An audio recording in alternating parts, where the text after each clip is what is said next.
अरविंद अकेला कल्लू जी के झाल गाना के वीडियो के बारे में जानेंगे। चलो भाई देखो अब मैं क्या करता अरविंद अकेला कल्लू जी के झाल गाना के वीडियो आज रिलीज कर दिया गया है सारेगामा हम भोजपुरी यूट्यूब चैनल पर।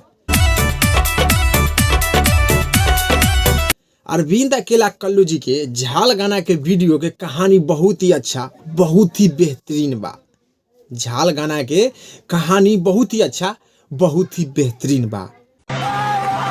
अरविंद अकेला कल्लू जी के गाना झाल के वीडियो शूटिंग बहुत ही अच्छा, बहुत ही बेहतरीन से किया गया है।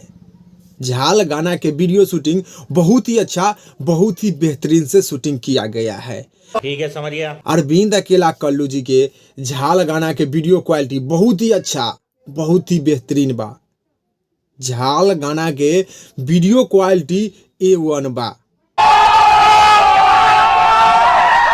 अरविंद अकेला कल्लू जी झाल गाना के वीडियो में डांस बहुत ही अच्छा, बहुत ही बेहतरीन किए हैं। झाल गाना के वीडियो में अरविंद अकेला कल्लू जी डांस कमाल के किए हैं, बहुत ही अच्छा, बहुत ही बेहतरीन किए हैं।